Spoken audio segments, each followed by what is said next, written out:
James Kaufman. Welcome to the movie raid. It's time for the movie raid, and tonight's victim is actor Bruce James Kaufman. Has done such films as The Office Job, Candy Bar Heist. What's up? Hey, how's it going, Mike? Fantastic. So tell us a little bit about both films that you're if you are allowed to give any information between both films. Oh, absolutely. The Office Job, we've been shooting that since the summer 2019. It's about two mafia guys that are trying to get out of the mafia and go straight and have straight jobs. It's a comedy. And in it, my partner and I, we play the leading role of that, Martin Lewis and myself. So I was a little reluctant to even take in the part because it was a comedy, and that's not really my thing. And everybody's like, oh, no, come on, you'll be great. Just play the part. It's interesting. I've had a ball. It's been a lot of fun. I've had a few times on set where we're just having to work through this because we're laughing all the way through. It's a lot of fun. Candy Bar Heist, that was a really fun, neat opportunity. It was a really long night that we shot, 16-hour night. That one I played a disgruntled police officer named Officer Brooks. Great actors, great crew. Man, just what a great opportunity it's been. Have you been working with other projects in between, or have you been bouncing out, basically focusing on these two projects? Been working on the two projects. The Office Job came first, and it's just been chugging along. We had a few setbacks during the filming, and along came the Candy Bar Heist opportunity, and I had to seize it. I just really wanted to jump in there and do it. It was a small part in the film. Nevertheless, it was just a really great opportunity. It has some dialogue in there, and as an actor, able to act and have dialogue, that's gold. That's the kind of stuff you want. You want dialogue in your movie and in your demo reel. So I was really happy about that. And as I'm working on that, a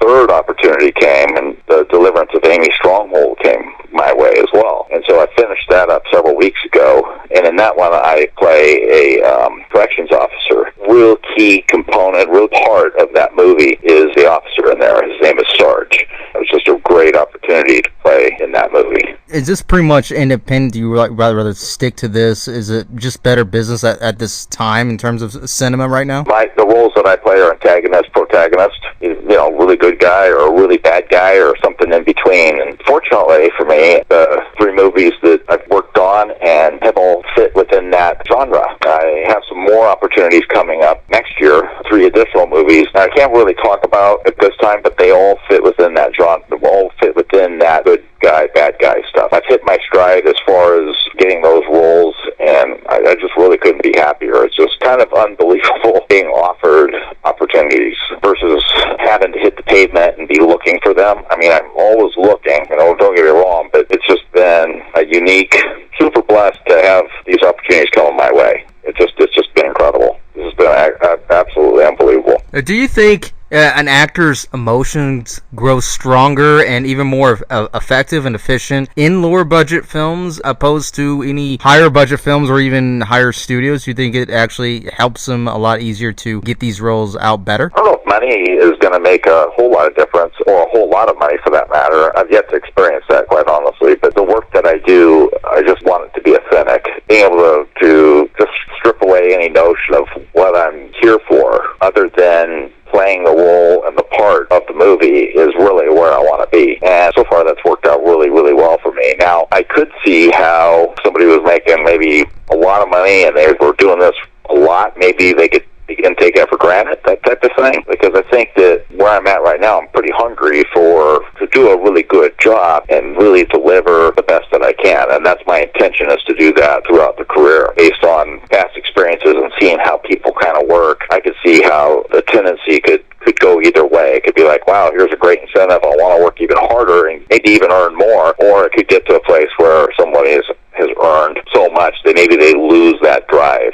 In my mind, I always want to kind of temper that and make sure I'm always delivering the very best that I can, regardless of what happens, whether I'm making X amount of dollars or a whole bunch of extra dollars.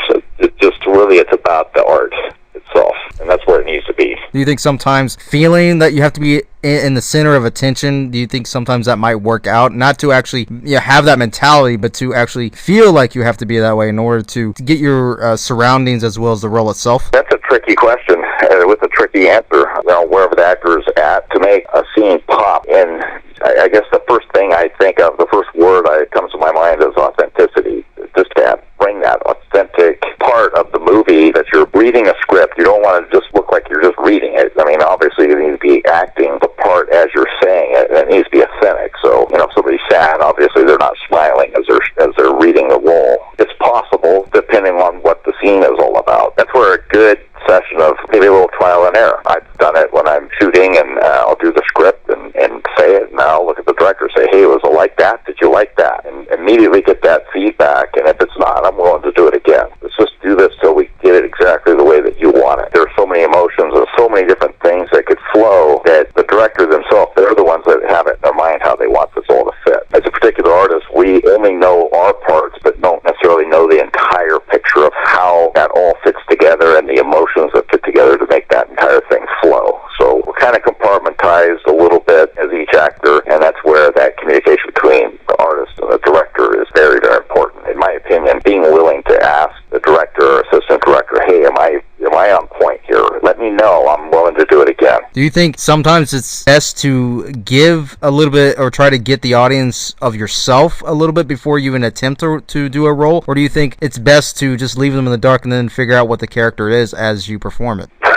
Another really good question, or another really good thought-provoking question there. Like in The Office Job, that role of Jimmy Boyle that I play, he's basically a mobster who has no filter. He's the bad guy, kind of the brains of the operation between the two, and him and his partner. But as the movie has progressed, as my time on there has progressed, the role of Jimmy Boyle, or that character, has actually kind of taken on its own life.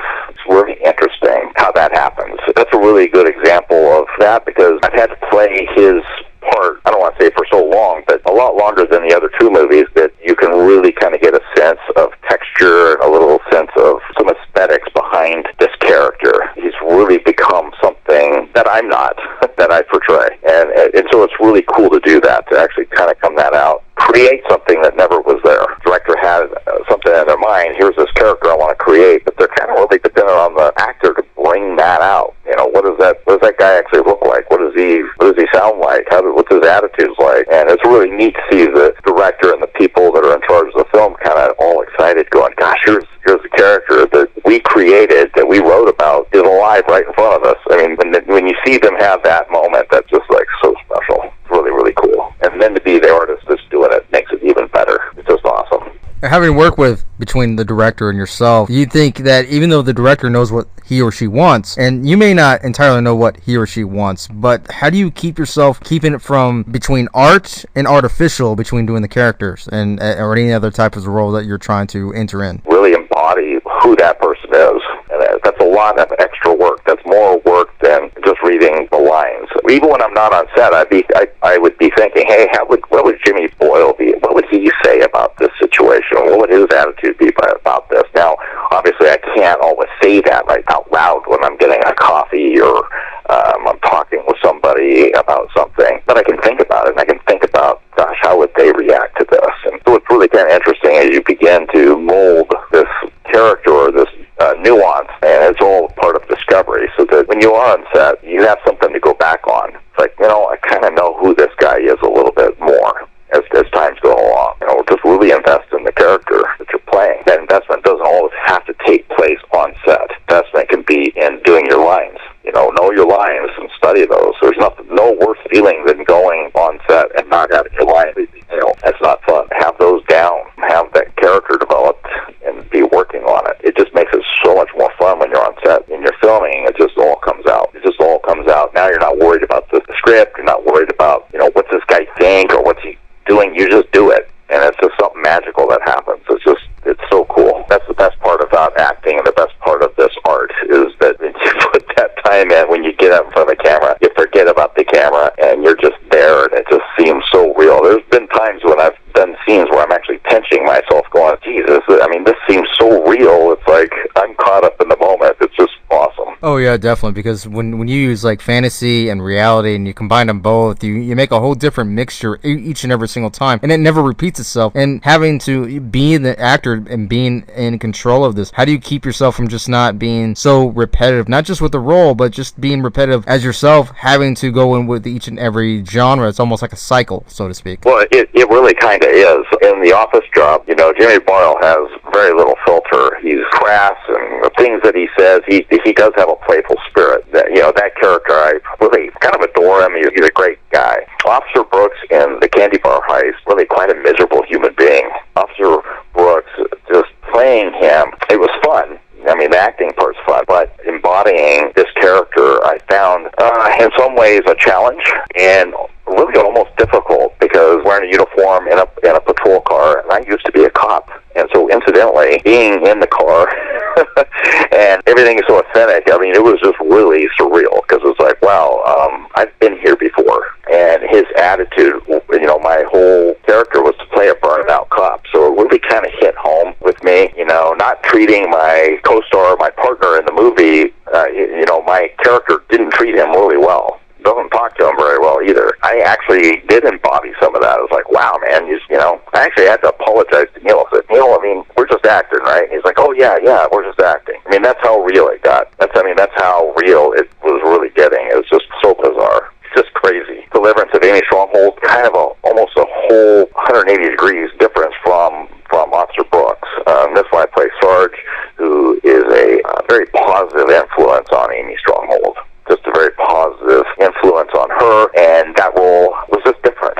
Just really different. Kind of felt a little more authentic as to who I am, probably more so on a personal level. Who I am was when I played Sarge versus the other two. I could project and portray and go into those roles. The Deliverance of Amy Stronghold and Sarge, it was kind of like it was almost just like right there. Like I could just put the uniform on and just, here's my lines, and here we go. And part of Bruce is part of Sarge. It was awesome. It was just really fun. Now, if a project doesn't go as planned or well production-wise in terms of how things are going, do you think an artist such as yourself needs to constantly protect yourself to know that everyone else should know that you are an artist, and even though the movie didn't go so well, but you know yourself that still do very well either way? I just really think it's always important to be where you need to be on time. Be ready to do what you need to do, and just do the very best that you can. Treat everybody on set like gold, right? Be asking the director for feedback. Is there something I could do better? You know, I believe if you just do those things, your course or your path will actually be, I don't want to say paid for you, but you're going to be well on your way in the right direction. Oh, without a doubt, because a lot of people, a lot of actors, a lot of other artists out there are always probably worried rather if the movie's going to flop, and their name is going to be smeared, and because they're attached to it, and the fact is that they're not going to be as used in other films or other roles because of this, and sometimes it can happen, sometimes it can hurt you, sometimes whatever show that you're doing, even a TV show, sometimes that role can hurt you, and it's not like an intentional thing, it's just sometimes it's just how the public rolls, that's how they see you. So in a way, how do you think the public is going to see you doing these roles, and when maybe it's not as popular or should be popular as it should be? You know, Mike, I'm glad you brought that up, because I actually did think about that. I'm like, wow, you know, I've got some contrasting roles that I've played. The only thing that I really concern myself about is how well did I do them, okay? So if the movie flops, or if a movie just was a disaster, but yet in that movie that was a disaster, they can say, you know what, that role that guy played is really kind of stupid, but boy, he sure acted the crap out of that. Wow. I mean, he really brought the authenticity to that role. The movie really stunk, but that actor did a good job. And so for me, that's where I want to be at the end of the day. Honestly, that's what I want to bring every time I'm on the set is, what did I do to help make that movie have a chance to be great?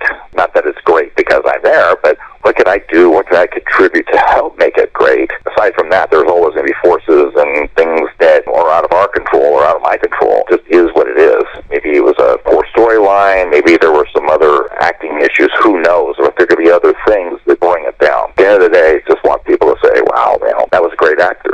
We don't have a way to tell what the future's going to be.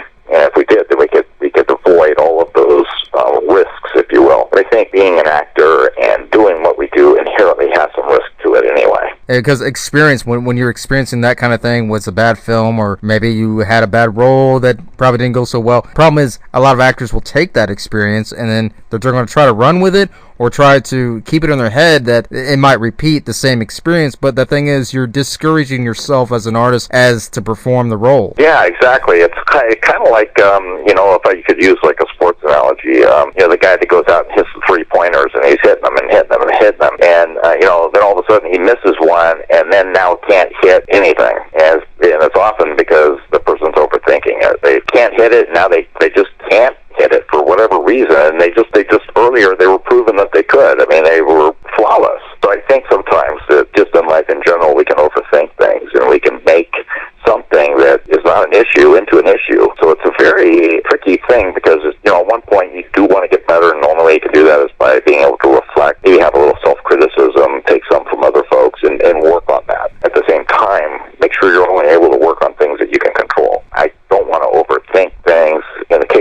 if I got some bad roles, or was it just maybe the reviews come out and say, man, he just really sucked. Just got to keep moving forward, man. Don't be looking in that rearview mirror. I haven't had that hit yet, but I'm telling you, as I listen back on this in the future, that'll be my own advice, is just to keep going forward and not be looking in that rearview mirror. Just do the things that I was saying earlier. Just continue to just give it everything you got and move forward. What a person's going to have to do to win in this industry is move forward and be thinking that way. Just can't afford to sabotage yourself. I think having a belief in yourself as an actor is really important, because you got to set yourself up for success. Okay, have you had some training? If you haven't, try to find some training. Get a little training. Find somebody who can help you do some improv, drama props, that kind of stuff. Right? This is going out to anybody that's wanting to be an actor. Get some education in it. Don't just completely try to wing it. Get a little education, so now you have some confidence you can begin building off of. And then at some point, you're going to have to put yourself out there, and that's probably the scariest part, is being willing to